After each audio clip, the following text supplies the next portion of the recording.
Hello, everybody. This is Scott Hutzbath with Agent Mastermind. Welcome to the call.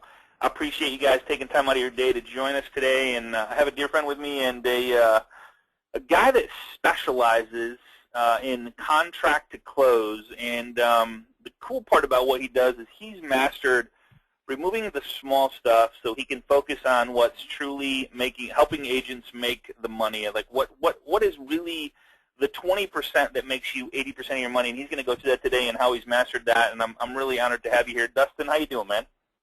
I'm good. How are you? Excellent, man. I appreciate you joining us today, and I appreciate you sharing your expertise and kind of laying it all out there for us. Nothing held back, and I just appreciate that. So why don't we start with slide number one. I'm going to kind of set the mindset for what we're talking about today, and if you can just click the next slide. There we go. So I think I've shared this with you guys before, but one of my big things in life is these three circles. And, man, I live, eat, and breathe by these things. And the yellow is like what you love doing, what you're good at, and what pays well. And if you only have one of the two or two of the three, like if you have what you love and what you're good at, of course you're happy, but you're not making any money. If you have what you're good at and what pays well, then you're kind of bored because you really don't love doing it, and we call that burnout. So you only do it for so long, and then you're going to kind of look for something else to do, or even if it pays well, you're just going to kind of veer from it. And then if you're doing what you love, and it pays well, but you're not good at it, well, that's really not really a real thing. So it's probably not going to happen because you're not good at it. You know, you may love. I mean, like for example, I love singing, but I'm not good at it. And I'm guaranteed not going to make any money at it. So unless my daughter's throwing pennies at me to shut up or something like that. But so go ahead and go to the next slide. So we're going to kind of focus on this middle circle here where it says win. We call it the triad of awesomeness, and that really truly is once you find out what you're good at, what you love doing, and what is making you money. It really truly is like waking up at Disney every day, working with like-minded people, and just having a good life. So one exercise that I did that I would recommend that you do. And this is just an example, so you got to fill in the numbers wherever you want to, like whatever they are. But look at your hourly wage. So say you work 40 hours a week, and I know some work more, some work less, but whatever the hourly wage is, so if you work 50 hours a week, 60 hours a week, and whatever you made, so divide whatever you made by, I'm going to say 2,080 hours, which is 40 hours a week. That's $48 an hour. And the question is, would you pay someone $48 an hour to do everything you do during the transaction, okay? And every single time I would say, most people say no, absolutely not, and they usually use a couple swear words in there, like no. So go ahead and flip the next slide, and I'll let you take it from here. But so what I did, and this is just an example of what I would recommend you do, is write that number down, whatever that number is. It doesn't matter, and like put it up there and say, would I, and the number, whatever it is, whatever I'm doing during the day, would I pay someone $48 an hour to do that transaction? And that's something you have to answer yourself. And maybe it is, maybe it isn't. Maybe you love doing it. If you love doing it, you're good at it, it makes you money, maybe that is what you should be doing. If it's not someone you'd pay $48 an hour, well, guess what? If you're doing it, you are, so you have to remove that from your plate. So, Dustin, without further ado, man, the master of contract to close, you've literally been doing this for a while. Tell us a little bit about yourself, and I'm going to give you the screen and go from there. Well, I started in 2000 doing listing management for my grandmother, and she was a realtor for 36 years. I grew up with her in real estate, swore I would never get into it because I saw how crazy it was, and of course I ended up in it. So I was doing listing management for her. You know, she had been a top producer literally her whole career, and I saw back in 2000, I saw how things were moving towards systems, you know, automating things. I even saw the paperless trend at that point, although it was very much in its embryonic stage. And the way she worked, which is the way a lot of agents still work in 2014, is she had file folders for every single one of her listings and her transactions. It had flaps in it.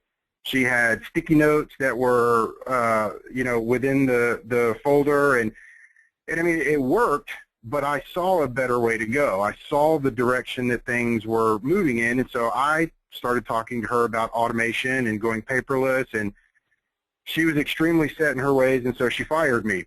Yes, my own grandmother fired me. So I got hired on at that point at the largest group at a brokerage in Texas, and they were doing about 36 million. They had about 40 to 50 listings at all times. And so I was doing listing management at that point and then contract to close. For some reason, I had a knack for it. I had an understanding for the process.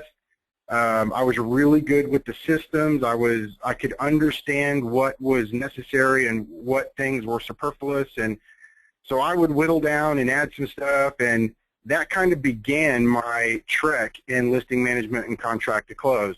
I am licensed. I did buy and sell for a while, and I owned a group and had some buyer's agents underneath me, but I just kept being drawn back to the contract to close side of it.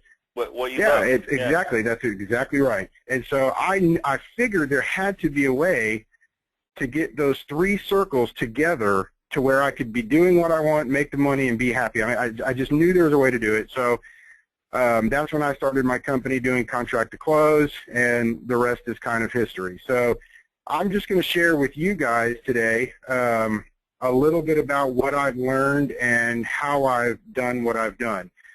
So I'm sure all of you have heard of the 80-20 rule, you know, where you spend 80% of your time doing the 80% rather than spending 80% of your time doing the 20% that actually makes you most successful. Right. And that's called the grind. That's how you get burnt out. And, you know, as we all know, contract to close is an extremely tedious process. It's very date sensitive. There's a lot of legalities involved, and I mean, a contract can fall apart over any given thing that's missed. So as I started to do this, and you know, was at 40 to 50 contracts a month, and then it was at 60 to 70 contracts a month, I realized I'm going to kill myself doing this. There's no way, even as good as I was at systems, and we'll get into that in a minute, I could not do it all. You know, I knew that I had to leverage myself, which is the same thing that I would talk to the agents about. You know, you have to leverage yourself. And so I knew that I had to do that as well. And the only two ways to leverage yourself are through systems and people. So that's what I began to do, was leverage myself through systems and people on this journey to mastering contract to close, which it sounds funny to say that, mastering contract to close, because I'm always learning, but I have gotten pretty good at it. So mastering contract to close, you'll see on the slide, it takes time. It takes a lot of time. I mean, what Scott said about those hours during the week multiplied times, you know, the months in the year, it's absolutely accurate. I just spoke at a meeting this morning in San Antonio, and one of the questions I asked was, if you guys had to take a guess on how many hours you spend on one transaction in a 30-day period, because it typically takes, you know, 30 days to close a deal. How many hours would you guess? Nearly all of them are like 25, 30, 35 hours, and they're right. Wow. That's about how long it takes, is 25, 30, 35 hours, depending on the complexity of the transaction. And then it was funny because one of the agents said, I just spent 2.5 hours on the phone this morning with a lender and title company trying to save a deal. 2.5 hours. So what the heck did That's they talk a lot about? of time. Yeah. And so, you know, so I think to myself, okay, so that agent spent 2.5 hours doing the 80%. That's what she did. She didn't spend 2.5 hours doing lead generation, lead cultivation, farming, calling her SOI. She spent 2.5 hours doing 80%. And so, again, the only effective way to leverage yourself is through systems and people. So the first thing I want to talk about are systems. Hey, I'm sure you guys have... So let me ask you about real quick before you move on. So that 2.5 hours, could that have been done by someone else, or was the agent absolutely positively have to be on that call? Oh no, absolutely, it could have been done by someone else. Absolutely. Okay. So and that's what I taught. Okay. Yeah, and that's what I talked to her about. You know, have taken that off their plate. Exactly. And so here's the thing, and this is what I talked to her about, you know, in front of all of these agents, and it was an epiphany to her and kind of a reminder, but she was thankful. I said, what if you would have spent that 2.5 hours doing lead generation calls? And let's say that you converted one lead on a $100,000 house at 3%. Right. You've just made $3,000 when you could have been paying someone else that $48 an hour. Right, 120 bucks you spent just Yes, I mean that's just huge. So that you know, they would have multiplied their money 10 times over. So, you know, the first thing that I had to do when I was learning to master contract to close was I knew that I had to get a system. You know, at that point we were still using the folders, but I saw some of these programs coming out, and I'm sure some of y'all remember these. I'm going back all the way to like 2003, but there was Agent Office, there was Office Agent, there's Wise Agent, there's Top Producer, there's SureClose, there's Transaction Point. Now there's a new one out there called SkySlope. Keller Williams has just come out with one called Dot Loop. So, I mean, there is no lack of systems out there available to an agent. Does it matter which one? I mean, as long as you use it, it doesn't matter. I mean, like when we say, like a lot of people ask me, hey, what CRM should I use? Well, whatever ones you're going to use is really the one that, I mean, was there one easier than another, or they're all pretty much the same? Would you recommend one over another? The way I always say it is any system is better than no system. No question. Right. Yeah. So I mean, even if you are working with a system that maybe it doesn't have a super easy interface, maybe it doesn't have all the bells and whistles that the one next to it does, but if you at least have a system in place, you're already ahead of the game, because I'm telling you, most agents don't have really good systems in place. Mm-hmm. You know, now built into these systems, there are checklists that are time sensitive based upon contingency periods and title commitments and surveys and all these other things. And so there is a time factor that has to be put in the front side of things in order to get these systems built. But once you have a system built, it's built, and then it works. And you can tweak it, you can add things, you can subtract things, but you've got to have a system in place. You know, the old school way of paper things and folders, and it works, but it doesn't work super well. And the thing is, there's always nuts and bolts to a transaction. Anyone can close a transaction. Anyone can. Right. But to close a transaction well, to where everyone involved in the transaction goes, wow, that was a really good transaction, and they can attribute that to you, that's a whole different level. And that's what I like to get to, and that's what I like to talk to agents about in terms of, you know, moving to that next level. So I always encourage you to get a system. Just find one. Are you going to say something? No, go ahead. Nope. Oh, okay. And I mean, the thing is, you can go on any of these websites for Wise Agent, Top Producer, or SureClose, and they'll allow you a demo to kind of walk through and see how things work. And you'll get a feel for it immediately, whether you like it or don't. And the one that you like, just grab it and stick with it. So the first thing I would talk about is systems. Make sure you get some sort of a system in place. The second thing that I would talk about is people. So you leverage yourself through systems. You've got a system in place. Now you have to work on leveraging yourself through people if you're at that point. An agent doesn't have to have a person, but if you decide to go that route, there's a couple things that you can do. The first thing you can do is get someone in-house. You hire someone on staff.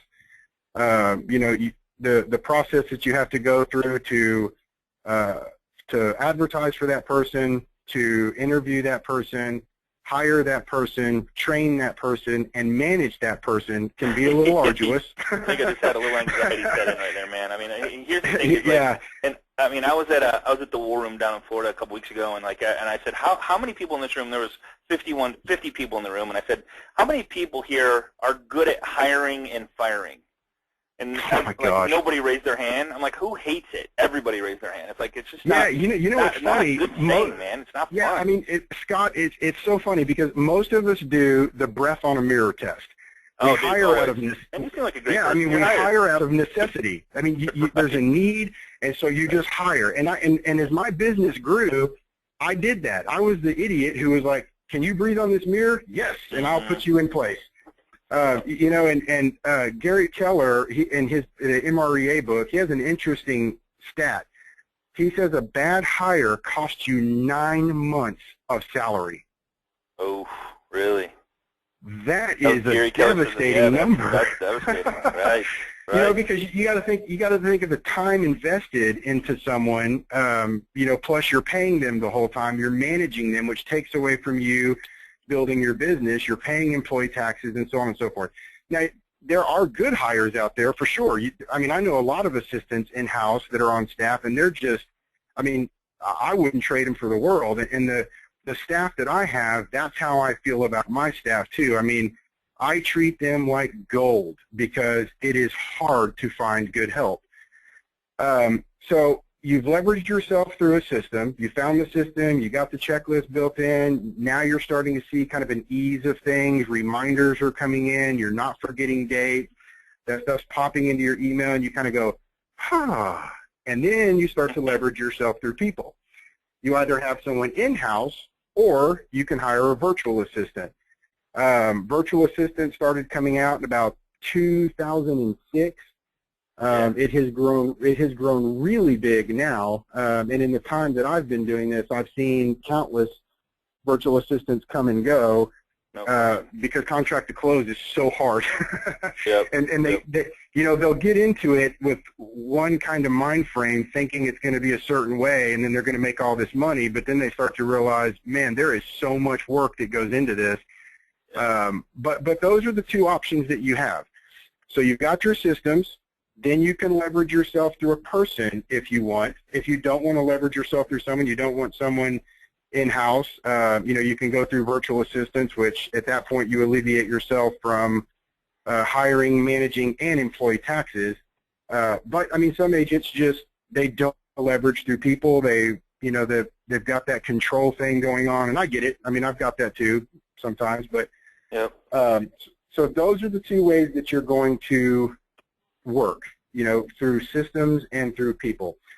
So the average transaction, you spend 8 to 10 hours a week on the phone. On an average, that's incredible. Going, you gotta, yeah. Well, yeah, I mean, you know, you have to stay in touch with the client because the client's your bread and butter. You've got to stay in touch with the title company because there's a whole slew of things that they've got to be doing. You've got to stay in touch with the lender because the lending is the critical part. You've got to stay in touch with the other agent to make sure that they're doing their job as well. And in the midst of that, as you're staying in touch with all those people, there are problems that come up. You may have a title commitment that comes back with an abstract or judgment. Then you've got to spend time on the phone dealing with that. An appraisal can come in low, a survey is not acceptable, whatever it is. Now there's more phone calls. So you see that, I mean, 30 to 40 hours a month, you're on the phone with one transaction. That's an incredible amount of time. You know what's funny about that, brother, is a lot of people, do you find it that, and this was my problem, is like a lot of people say, you know what, nobody can do it as good as me. I can't let that go. I have to be the one doing that. I have to be the one on the phone. I have to be the one communicating. On the other hand, if you think, and we always use this example, and maybe it's not the best, but a doctor's office. When you call a doctor to make an appointment, the doctor isn't the one that answers the phone. He's not the one that sets the appointment. He's not the one that greets you when you walk in the office door and slides the window open and, hey, I'm Dr. Scott here. Come on back. Let's get you seated. And he's not the one that takes you back to the room. He's not the one that takes your blood pressure and whatever. You see him maybe a little bit at the time. So once you build that relationship, and you guys ever heard about, and dude, you hit on something that I think you brushed over, was follow-up. Follow-up is, I'm telling you, is the #1 bottleneck for every business, almost every business owner that I talk to. And when I say that, is either you follow up or you lose, because people want to work with who they know, like, and trust. And all of us, I don't know what's their DNA or I don't know what it is, but the thrill of the chase of getting a new deal is so much more fun chasing it. Once we get it, we're like, not as fun. The follow-up sucks. I don't follow up in my past database. I don't do this. I don't do that, right? Yeah. So we're back to chasing absolutely. another deal, when if we took care of the deal that's on our plate right now, we would literally have more referrals than we could ever imagine. You know what I'm saying? Well, you're absolutely right, and that's the whole point. I mean, real estate is a referral-based business. Actually, any business is a referral-based business. I mean, the way that I built my business is referral-based. And you're right. I mean, if at the end of a transaction, the client doesn't say, that was such an awesome experience, chances are you will not get a referral at the end of that deal. Now, an agent can say, like you pointed out, it's funny you mentioned that doctor analogy. That's the exact analogy that I use when I talk to agents. I use the surgeon-nurse analogy. You know, a surgeon doesn't walk into the prep room and start prepping the bed and pulling out the utensils and getting the scale. He doesn't do all that. I mean, you see nurses who take good care of you until you're gaffed, and then you're out. You don't even see the doctor half the time until he goes, hey, everything went good. Here's what we did. Thanks, bye, and here's the bill. I mean, that's what happens. And the whole time you had... Carl brought up something the other day. We're at the, he brought up something. He goes, he goes, and I think it was Carl or Kevin, another guy I work with. He goes, I've never been yelled at for communicating too much. Like, hey, Justin, stop calling me and updating me on this process. I'm so tired of you updating me on my new home purchase. I'm just tired of it. Stop calling me. You know what I mean? That's never going to happen. Yeah. Never. Nope. No, it won't. You're absolutely right. And that's, the beautiful thing is agents can do that, and they're good at it, but systems and people can also do that. Well, yeah, that's exactly right. I mean, and actually the $48 an hour is beans compared to the money you're making with a happy client that gives you referrals and the time that you saved doing that work yourself. Now you're out doing lead generation and working with buyers and sellers. So then, okay, 8 to 10 hours of phone call because you're on the phone with the lender, you're on the phone with title, you're on the phone with the other agent, you're on the phone with the client. We talked about that. The other side of this is paperwork, right? Everyone knows paperwork is just so much fun. You have all of the data entry involved. You have all the amendments that are involved. You have all the emailing that's involved, all the maintaining, and then you have storing that's involved as well. And, it's an interesting thing. So the data entry part, I can see how an agent could say, I can do that myself. It takes, an hour or so. Agreed. But the problem is, once the transaction process begins and the emails start, that's where you start to get bogged down. I mean, we all know you're going to get emails from the lender. Hey, I need this and this and this. Can you please contact your client? Oh, by the way, here's the issue. And you're emailing back and forth. The client's emailing you. Hey, what does it mean now that we're out of this contingency period? And now there's emails going back and forth, and then it turns into phone calls. And you see this repeating pattern of all these types of the 80% that the agents get bogged down with, and they're doing the whole time. And what they're not doing is the 20%. So these systems and these people help leverage that out. So my big thing about contract to close, mastering contract to close, is it takes time. I mean, it really does. Contract to close, to do it well, takes time. And, the interesting thing is, I talk to agents every single day who don't understand about HOA documents and why they're important. They don't understand what an option period is. They don't understand about contingencies. And these are agents who they have buyers and sellers under contract. Because contract to close and all the minutia, it takes so much time and careful attention. It really does. Yep. And so agents get good at it, and a lot of agents are really good at it. They do take the time and they do pay careful attention. But like we've been talking about, if you can leverage that through a system that's automated, or it sends out updates, or it reminds you, that way you're not having to scroll through contracts and doing all these things, now you're saving your time. If you leverage yourself through people, now you've really saved yourself a lot of time. So systems help leverage time through automation and ease. Big thing. Oh, and there's my slide. All right. I mean, and really that's it, Scott. I mean, mastering contract to close, it's not that it's super hard. Yeah. It just takes so much time. And time that you should be agents spending. can't. So I guess so here's the thing. A lot of people are saying, I use a transaction coordinator. So you do this for a living, and so like guys, we're not trying to sell you anything. We're just trying to give you some ideas of what takes place. And I actually took a slide off of his website. So can I steal the screen from you and kind of go over this, and maybe you can add to it or subtract to it? I don't know if there's how many things you say that you do. So let me just grab this really quick. Where's my thing at here? 1 second. How do I? Huh. Very strange. 1 second. Attendee. There we go. Okay, this is easier. Let me just do this. Make presenter. There we go. Okay. So, okay, so let me just expand this right here, slideshow from current slide. So this thing right here, is this pretty much, I mean, like, and there's maybe more. So some of the things you do, like, so Dustin does this for a living for, I don't know, how many, you have clients mainly southern United States? Yeah.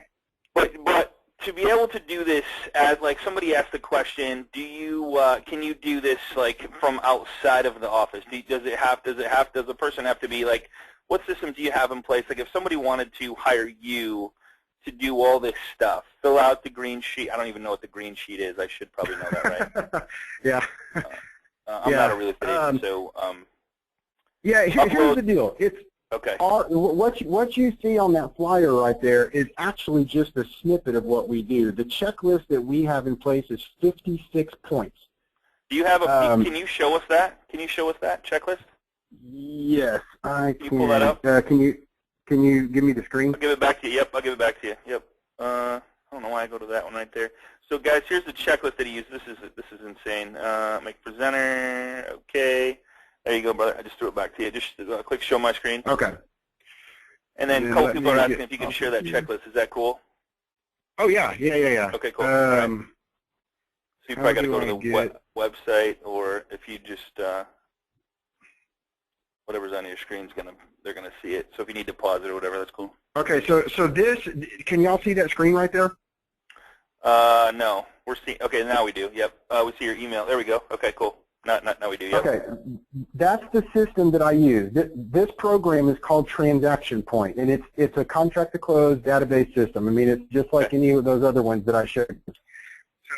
So that's what I use. Okay. Okay. Let me show you one of the checklists.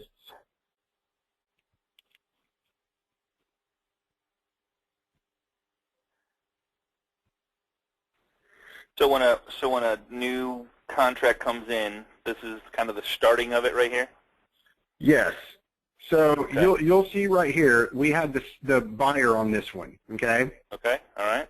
So I just highlighted that. So you'll see our checklist right here. Has buyer made loan app? Has seller's agent ordered HOA docs? We have an intro email, a video intro email that we send out to the client and to all the vendors. So wait a minute, back up. So you have the buyer. So have they made loan app? So who, like, do you call the buyer and say, hey, is it good, or do you call, like, how does, I mean, this no, we stay in, wondering how much you actually do. Yeah, we stay in touch with the lender, the title company, the other agent, the client there that we're working with, and the agent that we're working with. Oh yeah. I mean, and it's beautiful. I mean, to me, it's art. I love it. A lot of people think I'm crazy. I think you're freaking awesome. So could a lender participate in this as well? Oh yeah, like, sure. In fact, well, I was going to say, in fact, the vendors love us. Because we're in such constant communication with them. Hey, the HOA docs are ordered. We'll have them delivered to all parties by this date. Hey, I'm going to have an amendment coming to you. Hey, is the title commitment ready? Hey, is Schedule C ready? Oh, by the way, the appraisal's been ordered. Inspection came in clean. Here's a copy of I mean, these are things that we're doing every single day. Holy crap, dude. So, like, wow. So why would someone not want you to do that? Like, why would someone not want this? Like, obviously, well, so I mean, 56 things. It's a mindset, Scott. I mean, it really is. And I went through it too. I understand the mindset because I went through it too. So here's what the typical agent will say: I don't want to do that because someone's not going to do it as good as me. And that's not a pride thing. It's just a way people think a lot of times because they've invested a lot of time in it, and they are probably really good at it. But the thing is, we're better at it. so well, obviously, here's the and it's funny. I had that discussion this morning. So we're talking with a couple people, and like, they say we want to do, and I'm not going to say any names or what they wanted, but they say we're really good at this, but we want to do this, and if we do this, then we lose our focus on what we're really good at. So like, and you can only wear one hat. I mean, let's all face it, right? So that's exactly right. Can you do this? Like, so Joanne just said, "Oh my God, this is awesome." So how much do you charge for a 56-point touch? Like, what do you charge for this? It's $350 and it's paid at closing, and if the deal doesn't close, we don't get paid. Okay, but I mean, you've got to understand, if I were to blaze through all the stuff that we do, like we send out letters to the client that look like they come from the agent, because we're trying to build the agent's referral business, because if their business grows, my business grows. We schedule closings. We send out a closing disc to the client at the end of the transaction with all of their documents on it, and it looks like it comes from the agent. It's got this cool little letter, and it asks for referrals. So it comes from, like, you send it on behalf of the agent, from the agent. Well, no, it looks like it comes directly from the agent. Okay. Wow. I mean, it's pretty incredible. And the thing is, we work with multiple brokerages. So we have letterhead for Keller Williams, Cooper, Coldwell Banker, you just verify, Remax. like if you're working with an agent, you would just verify this is the correct letterhead. Yep. Okay. Good. Boom. Done. Here's correct. Yeah. And then the client is now getting letters that look like they come from the agent this entire time. Plus, they've got someone that they can call and email all day, every day about the questions that the agent doesn't need to be bogged down with. Wow. You know, and that's so you're like what we do. A transaction coordinator. Like somebody said, I use a transaction coordinator, which is brilliant. That is what we are. Yeah. That's what we are. Can you show us? Do you mind showing us a correspondent letter of one of the letters that? I mean, obviously we know that there's a lot of work that goes into this. Are you cool with showing us maybe one without the names? Or? Yeah, no, I did. Well, no, I can. I mean, I'll just do this one, and I'll put this name on it. Okay. So is this? Dude, that's an awesome. So yeah, I'm kind of like trying to gather my thoughts here. This is pretty cool. And I got to thank a good friend of mine and partner in crime, Tony Saramatis. He's on the call with us for introducing us. Tony called and said, dude, I got this guy. I just had lunch with him, and it was just insane what he does for agents. And he's had he's an awesome guy, man. I really like him. Guy. So if anybody's dealing with Tony Saramatis' group, you guys are in good hands, because he's the one that introduced me to Dustin. That's on the call with us. So here's John Burns. So here's a copy of the letter. Dear John Burns, I'm extremely happy we negotiated a contract on the home you've chosen to purchase. You'll be closing before you know. By the way, a reminder, please log on to our website that you can print out a copy of your contract. You will receive a username and password to that website transaction point that I showed y'all. The file has been set up at my office. Oh, wait a minute. So let's go back to the first pair, and I'm sorry to keep interrupting. So the transaction, like so you say you will receive a username and password to the transaction point. Is that with you? Yeah, the program that I showed y'all that I use. Yep. That program, the agent gets a username and log into it, and the client gets a username and log into it. So the client and the agent can log in 24 hours a day, 7 days a week. They can see every single document. They can see exactly where we're at in the transaction. They can see what we've done and what's coming up. So there's a high level of accountability for me and my team. Okay. So everybody gets that. So the sales agreement's uploaded into your system from, like, obviously the agent has to get it to you, but they take it from there. Like, they give it to you, and once all you have to do is email us the contract, and then we literally take over at that point. Okay. But so you'll see here at the end, from this point on, we're working diligently to get your home closed. I look forward to assisting you. If I'm not available when you call, please don't forget my transaction manager, Dustin Warmest regards, Rhonda Pullman, your for life. So the way I'm seeing this, is like your team becomes their team. Well, that is what we do. I mean, we literally become every agent's personal assistant. We get invited to closings all the time. Okay. And because no one knows we're virtual unless the agent tells them we're virtual. Right. But I mean, and typically what we'll say is, we can't, there's a lot of closings and we're going to be real busy this week. And they'll say, well, thank you so much. I wish I could have met you. And because what we really try and do is build a rapport with these people so that they felt so well taken care of that by the end of the deal, it's not Dustin that's the rock star, it's the agent that's the rock star. Yeah, absolutely. So if someone wanted to go do this themselves, they could go buy this, because we're not trying. I mean, like, Dustin does this, but if you want to do this yourself, you could go buy a system. Could you buy this system? And they're super inexpensive. I mean, it's like $29 a month. Okay. Yeah, and it's typically around $29 to $49 a month. For the system. Yeah, and you have to go in and build the checklist and kind of learn how all that stuff works, and some of them are easy and some of them aren't.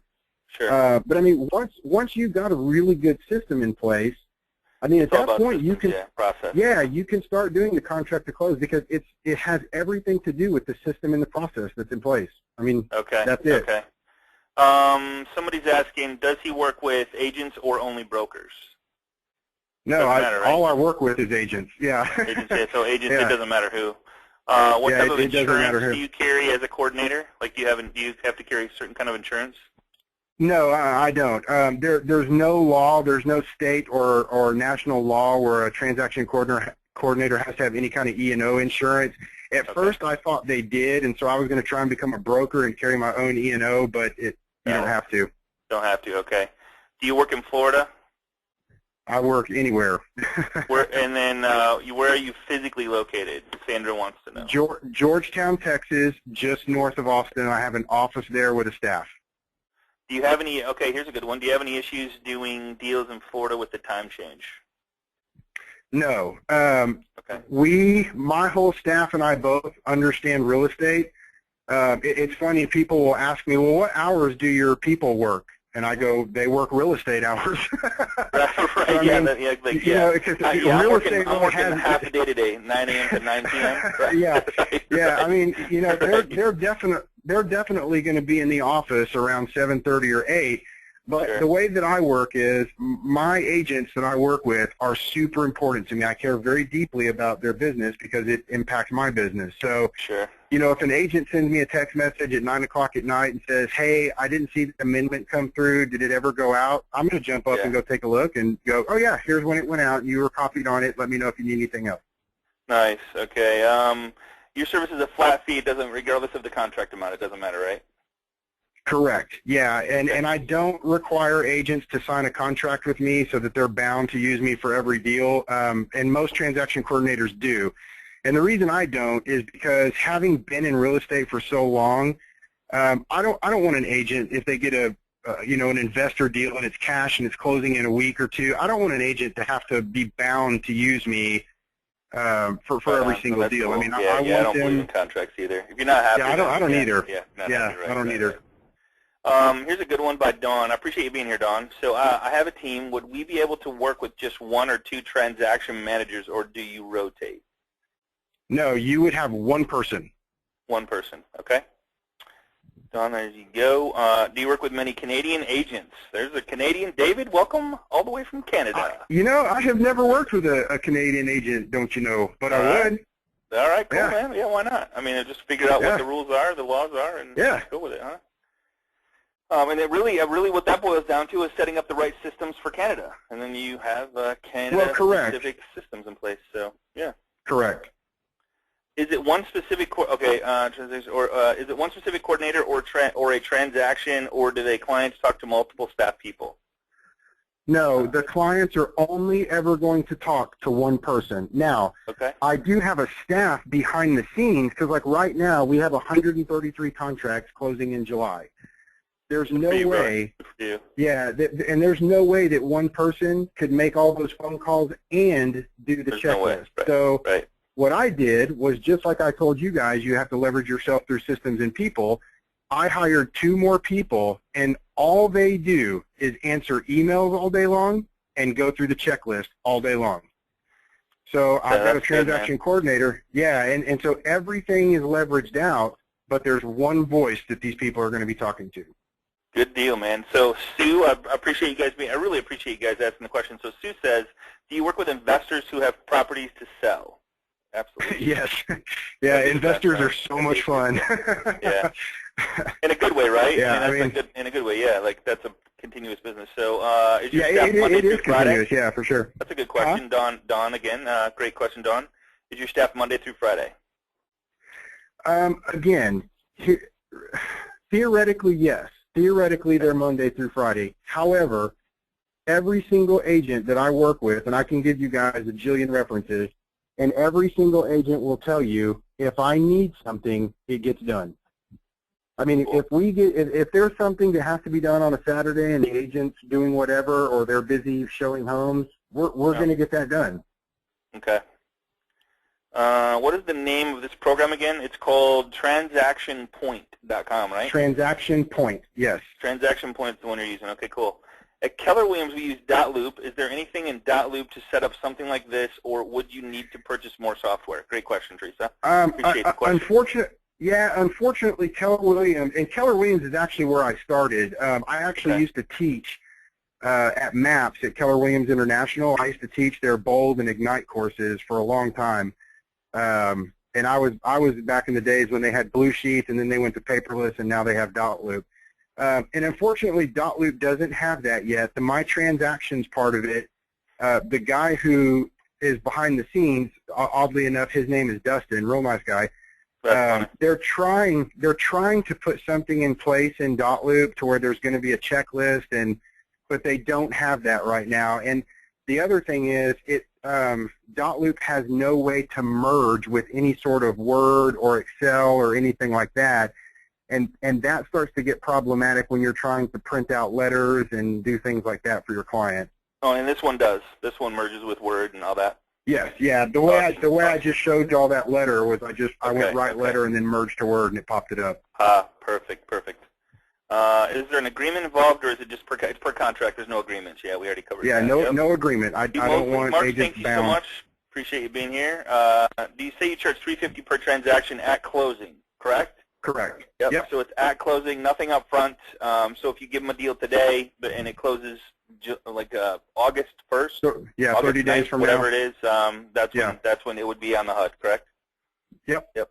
All right. So it's right on the HUD, so you could actually charge it as part of the closing fee, I guess. I mean, I don't know how that all works. But Yeah, you can. I mean, if you use, oh yeah, it's absolutely legal. It's just called a transaction fee, and you can put it on the listing agreement or the buyer rep, and then charge it to the client, and then you don't actually pay anything at all. Excellent. Linda is asking a great question. I appreciate you joining us, Linda. Do you upload all your contacts into the website that are required by my broker? Yep. Okay, I see. Yeah, any sort of compliance that you have, like Keller Williams has .loop for their compliance, Remax has SkySlope. Any compliance that you have, we take care of all of that. So let's say we turn in a contract and all the paperwork, and the compliance person comes back and says, hey, we still need this and this. We're going to chase that stuff down for you and get stuff signed and uploaded so that you can get what's called a disbursement authorization sent to title before closing. So we chase all of that down for you. Beautiful. Here's a good one. Anthony, I appreciate the question. Appreciate you being here. Do you find it difficult dealing with language from so many different states with a different contract language? At first, I did, yes. About 3 years ago is when I did my first out-of-Texas contract, and that's where I learned that option periods don't really make sense to people outside of Texas. It's a contingency. Oh yeah, I heard about that. Yeah, that's a crazy. Yeah, one. and so I did have to learn that lingo. But I mean, once you understand it, it's very easy to get past it. So the first one is just learn. If it maybe not, but find out what once you got it, right? Yes. When a buyer calls, contacts sold to close, does a live person always answer the call? 9 times out of 10, yeah. And I mean, if we're on the phone and they leave a voicemail, we're going to call them right back. Right. Okay. Yeah. I mean, they get our personal cell number. Okay. Hey, somebody wants your contact info. Can you go to the PowerPoint and look at the contact slide there? Yeah. I should have had that up there. Sorry, guys. Thank you, Dawn, for that. Thank you for a great presentation. Got to go. Thanks, Alan. Appreciate you. Have a good day. Holidays. How about Danny's pushing it, man. He's like, holidays, man. Dustin, now you're working on holidays. Much to my wife's chagrin, right? Amen. Yeah, I mean, the thing is, Scott, I own a business, and my business takes care of my family, and if my business takes care of my family, then I'm going to do what I have to do. Absolutely. This is a great question. Is this mobile accessible? Yes. Transaction Point is mobile accessible. You can save it. Get everything on there. Yeah, you can save it. Yeah, you can save it to your browser. You can log right in. Beautiful. You can see the documents. I mean, yeah. Transaction mobile. No, transaction. What was it again? One more time. Transaction Point. Transaction Point. Thank you. some deals are very small. Do you reduce fees for that? I don't, and here's why. Agents don't want to reduce their commission for small deals because they're still doing the same amount of work, and it's the same thing for us. I mean, we're going to take as good a care of a $100,000 home as we are a $1 million home. Yeah. What was the website? So it's Transaction Point is what he uses. What is the name of the product being discussed? We were, you know, Kathy, we've been talking about contract to close and all this stuff, and Dustin's got a 56-point. Do you want to show all the checklists that you do for the people? I think. Sorry, my question was so butchered. No worries. Yeah, I mean, what I was showing y'all right here was the actual checklist that you go through, which is awesome. Yeah, and that's probably different between clients a little bit here and there. You might add a step or subtract a step, right? But this is probably the main one you go with, and then some might apply, some might not. Yeah, and if there's a variance, then certainly we can add stuff. But, I mean, you'll see all of this stuff that we're doing the entire time. I mean, it's a ton of stuff. And then right here, these are all the transaction documents. And then you'll see these these little discs next to some of these. Those are the ones that go on the closing disc that we send to the client after closing that looks like it comes from the agent. See, you didn't even cover that, dude. So you send out a closing disc. Now, what about like a hard drive, or what about a stored online, or like do they have anything like that? That'd be cool. The agent and the client can log into Transaction Point 10 years down the road from now. Oh, so and pull up anything that happened.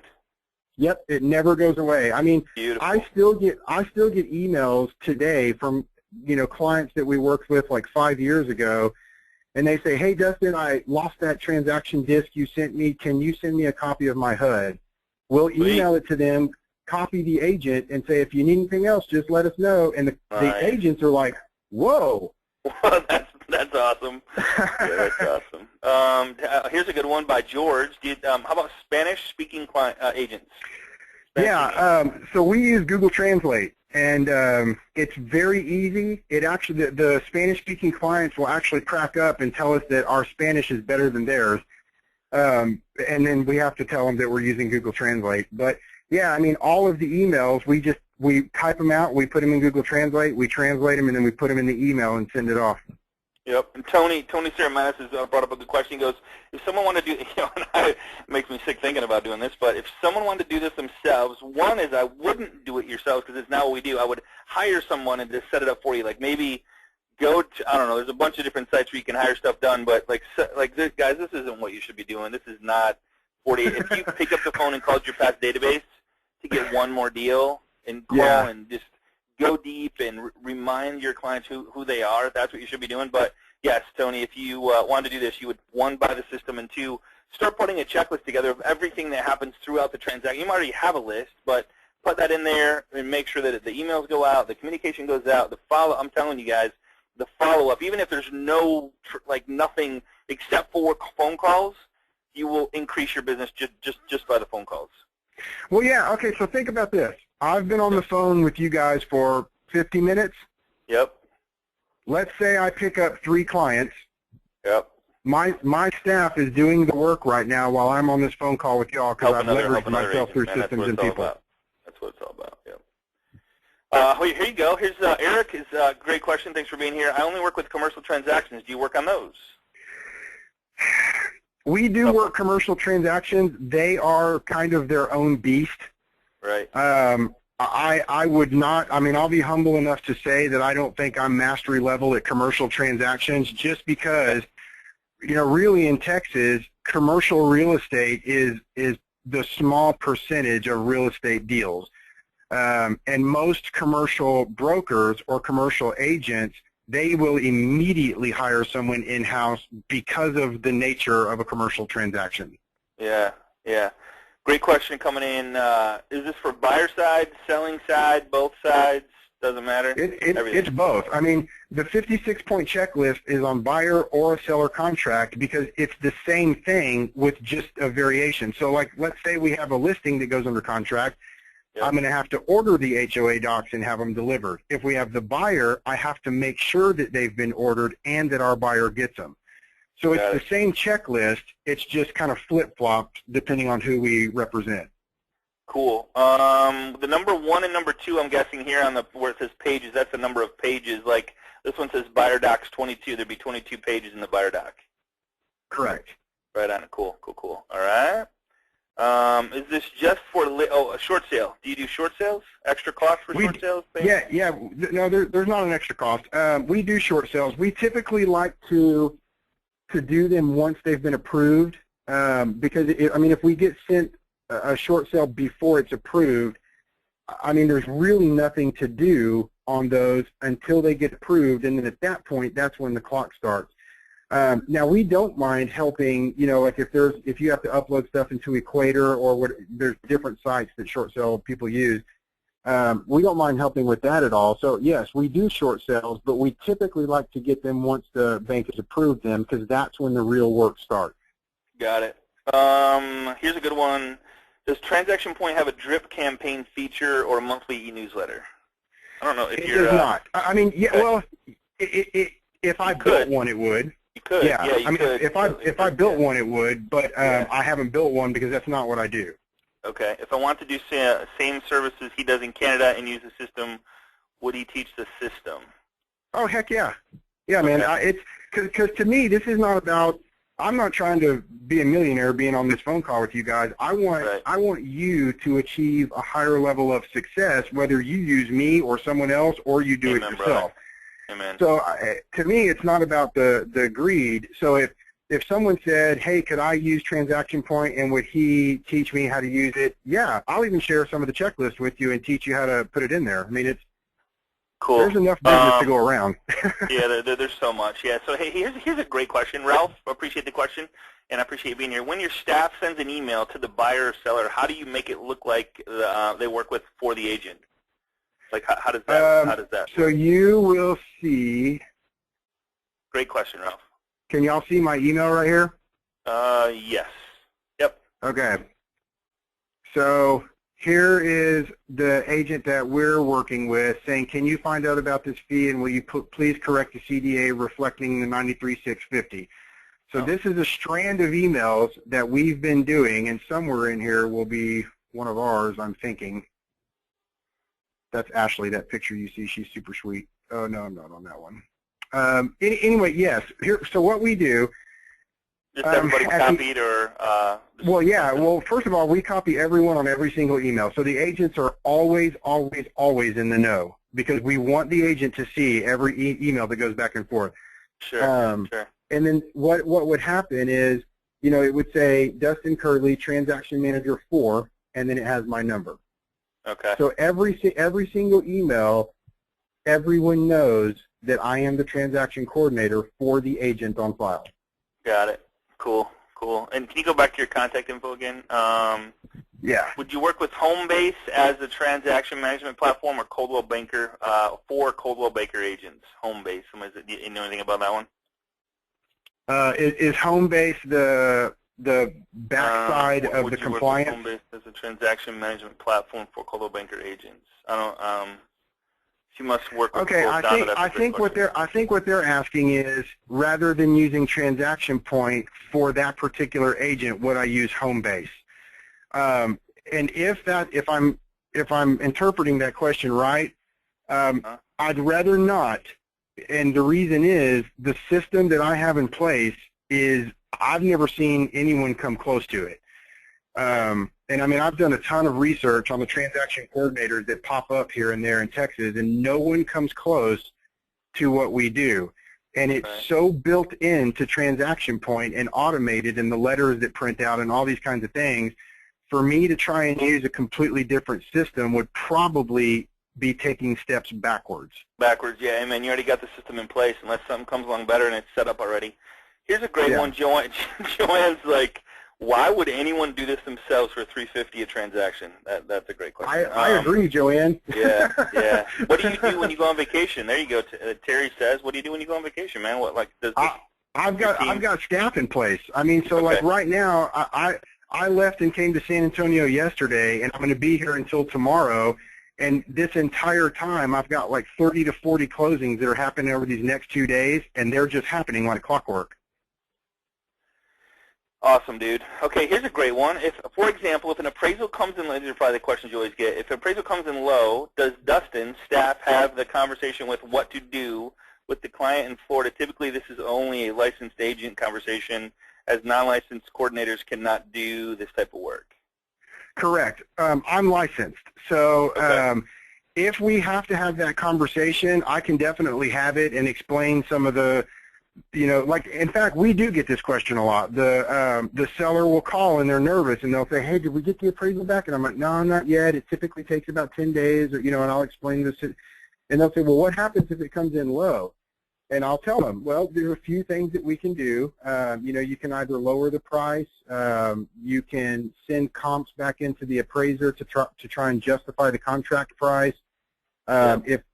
In some cases, the agents might give up like a 0.5% of commission in order to make up the. Make the word. Yeah, for sure. Yeah. And so we can explain to them the various options. Yeah. Yeah, because everybody usually has to give a little all the way around. Yeah, I mean it's correct.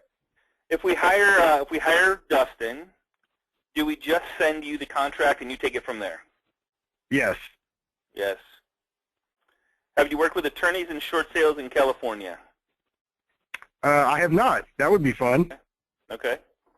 Same thing, though. It's a transaction's a transaction. Yeah. I mean, I'm sure there's other stuff that has to be put in place and different things, but yeah. If you purchase transaction point, is there a base checklist to start with? Probably nothing in bit. Probably not. Transaction point. No, there's not. There's nothing in there except the flat template, and then you have to go in and start working on the checklist and the dates and so forth. You guys are smart. There's some smart people on this call. So if you have both sides of the sales, is it 350 times 2? Great question. No. It's what I do is I charge $450. I reduce the price since we have both sides. I mean, it's the same amount of work, but right. I mean, if an agent's going to send me both sides, I don't want them to have to pay $700 for. Absolutely. Absolutely. So $450. So typically, what we do is we'll do $450. Got it. Bank-owned properties, no big deal. Same thing. Just no, it's REOs, HUD foreclosures. I mean, they're all. We've done them, especially in Texas. I mean, you guys know that in Texas we had that massive investor boom in like 2004 where all the people from California were coming over and buying houses, and right. The next thing you know, it crashed, and now we've got a jillion REO properties out here. Here's a great question, Janetta. Janetta, thanks for being here. So if my client calls me, what do I tell them? Normally what an agent will do is on their voicemail, they'll say, if I'm not available or for transactions in progress, please call my transaction manager and they'll do it that way. Or if you're out in the field and a client calls, what nearly all of my agents do is they'll say, I tell you what, hey, I'm out in the field right now. Can you go ahead and call Dustin because he's sitting in front of the computer right now and has access to all of that. And they'll go, oh, yeah. And they just right. turn around and call me. It's just getting it off your plate. I think what it comes down to setting the proper expectations instead of, hey, and what I always say is, hey, if you call me, I'm going to disappoint you every single time once the loan is in process. It's the truth. Because I don't know, because Dustin's got the ball, man. It's like I call it a potato. Like Dustin's got the potato, man. It's hot, and he's doing everything. So I'm going to disappoint every time. So instead of waste your time with me, because I'm just going to call Dustin and find out, just call Dustin. Yeah. Make him part of your team. Yeah.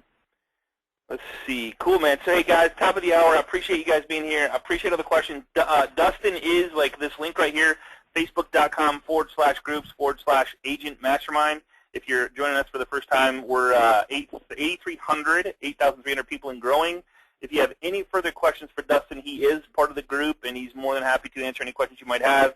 Give us help to our group in any way, shape, or form that we can. Guys, if you're not using Dustin, find somebody that does work for you or with you, and guys, put that thing on your wall that says however much you make per hour, and ask yourself, what could I be doing that's actually $48 an hour work? Or some of you guys on the call, I know you're making double that, triple that. So you got to ask yourself, $100 an hour, what could I be doing to get one more deal or 2 more deals a month? Guys, that'll change your life. So find somebody that you can work with, like-minded, that actually cares about you and your business, that's part of your team, that you can call your team, and amazing things happen. So, Dustin, I appreciate you being here, showing us your system, giving us thanks so much. I appreciate y'all being here. So we'll see you same time, same place next Tuesday, 12 Eastern. Everybody have a great rest of the week, and we'll see you on Agent Mastermind. Take care, everybody. Bye-bye.